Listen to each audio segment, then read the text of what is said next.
What up, guys? We're eventually checking in. Nice to meet you. Today, we're going to take you through 8 simple steps to build the business of your dreams. Stay tuned. It's a great one. You don't want to miss it. All right, guys. Before we get into these 8 steps, you're going to have to answer these basic questions. Starting with, what do you want to sell? Do you want to be a product-based business, or do you want to actually sell services, right? What industry do you want to be in? Do you want to be in health, fitness, technology, things of that nature, right? And also, you're going to have to ask yourself, what's a subject that you're very passionate about that you're willing to dedicate 30, 90, even 120 days to learning about and becoming more skilled at? All right, guys, before we get into the actual 8 steps of building your dream business, you're going to have to ask yourself a few questions. First of all, you want to start with, what do you want to actually sell? Do you want to sell product-based, or do you want to be digital-based, or do you want to sell an actual service, right? You're going to have to ask yourself that question. Secondly, you're going to want to ask yourself, what industry do you want to be in? Do you want to be in health industry,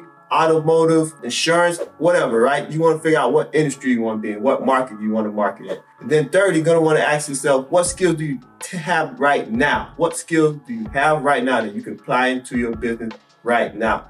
And then lastly, you want to ask yourself, what is it something that you're very passionate about where you're going to dedicate 30, 60, 90, even 120 days to learning more about and dedicating yourself to that, right? So we want to ask yourself these simple questions before we get into the actual 8 steps. Now let's get into the steps. Step 1, you need your USP, or known as unique selling point.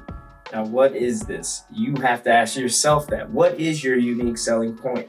For an example, in insurance, your unique selling point is, such as Geico, you can get a quote within 15 minutes or less.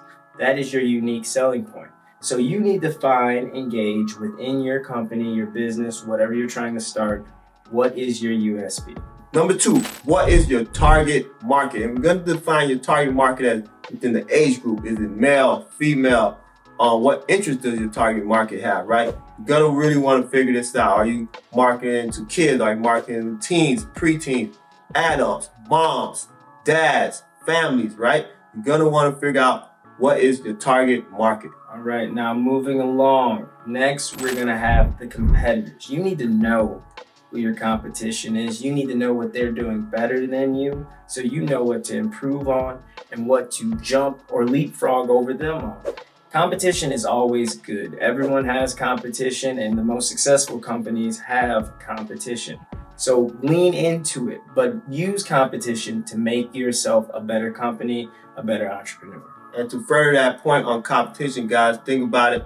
In the mid-90s to the late 90s, when wrestling was at its best, is because the competition was so high between WWF and WCW. Guys, think about that, right? Remember the ratings war, the Monday Night Ratings war? So when it comes to competition, you really want to study your competition and see where they're weak at, see where you're strong at, and figure it out from there, guys. Very, very important point. All right, guys. Moving along. At number 4, you want to decide if you're going to have W-2 employees, 1099 independent contractors, or you may not even need none of that, right? It's just going to be you. You're going to be a solopreneur, and you're going to build your company, right? So you want to figure it out. Is it W-2 employees, 1099, or just solo you by yourself, and you can take it from there until it's really time to scale up your business. Number 5, you have your vendors, your suppliers, and your hosting platforms.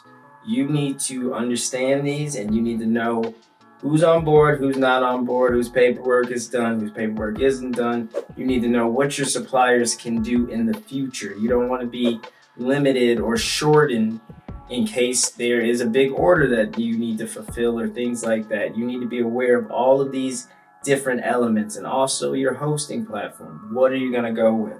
There's a broad variety of hosting platforms, so do your research on which one is going to work best for you. If you're going digital, guys, obviously the popular ones are Shopify, Wix, GoDaddy, right, guys? So this is the easiest part, right? So figuring out what you're going to do, how you're going to do it, and what suits you best, guys. All right, with that being said, we're going to roll right into the marketing plan. Arguably one of the more important things about business, your marketing. People spend tons of money on marketing, such as most movies. Most movies are dedicated to producing a cinematic film, but in order to get it out there, in order for us to want to appreciate it, there has to be a massive marketing budget. And to effectively put forward an effective marketing plan, you have to have a list of everything you want to achieve, and then you have to allocate funds towards that. So many times people waste so much money on branding and things like that, where they're missing the point of what the marketing is supposed to do.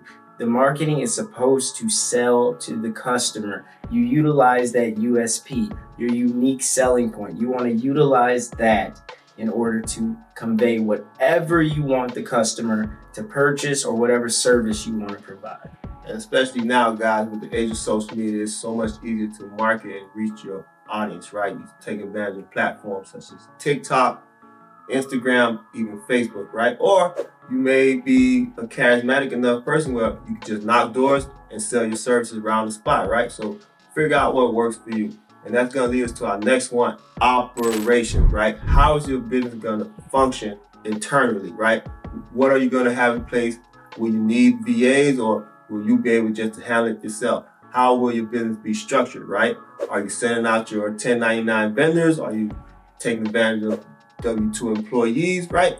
You want to figure out how your business is going to run on a day-to-day basis with you being overseeing it, right? So operations is key, guys. Operations. How are you going to go from an order being placed to then you getting that order out in a timely manner and that order being delivered to your customer, or even if it's a digital product, right? What steps are in place for your business to function at a high operation level? All right, last but not least, you need to know how much money you need. There's a number of different things that go into this. So you need to categorize them, list them however you want to do it. How much money do you need for supplies? How much money do you need for a website? How much money do you need for a business license and fees that are associated with that? How much money do you need for vendors, supplies, legal work, and things like that? There are so many different elements to starting a company or a business. You need to be aware of how much money you're going to need, and then have a little bit excess just in case it costs you a little bit more than predicted. Rule of thumb, guys, once you get your fees down, right? Okay, you estimate it's going to take you this much amount of money, right? Add another 0.5 to that, right? So that way you have some room just in case everything doesn't go according to plan. And all that being said, guys, like, comment, subscribe below. Eventually, the world is yours.